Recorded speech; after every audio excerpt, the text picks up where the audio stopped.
crois qu'il faut distinguer entre la démocratie subjective et la démocratie objective. Actuellement, nous fonctionnons dans une démocratie subjective. C'est-à-dire que nous établissons des règles d'élection sur des bases totalement arbitraires. C'est-à-dire que c'est simplement un consensus. Or, le consensus, c'est quelque chose de subjectif, jusqu'à preuve du contraire. En revanche, par exemple, si on prend la date de Pâques, c'est un fait objectif.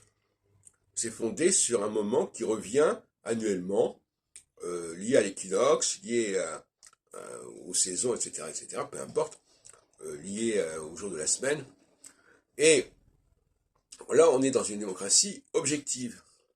La cyclologie, elle peut être objective ou subjective.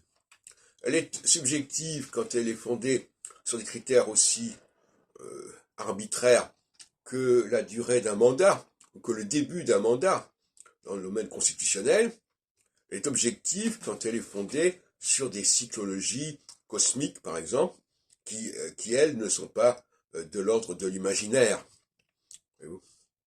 Donc, il faut bien distinguer les deux cas de figure. Il n'y a pas qu'une seule forme de démocratie. La démocratie, si c'est une cyclicité, si c'est une alternance, elle peut être soit objective, soit subjective. Et c'est là qu'il faudrait introduire dans le milieu constitutionnaliste cette double dimension.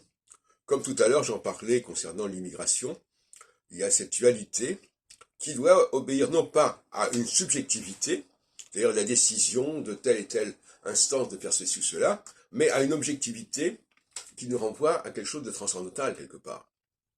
Et ce qui pose d'ailleurs la question, bien évidemment, théologique, de faire la distinction entre ce qui dépend des hommes et ce qui a été préétabli et planifié par les dieux, si on peut dire.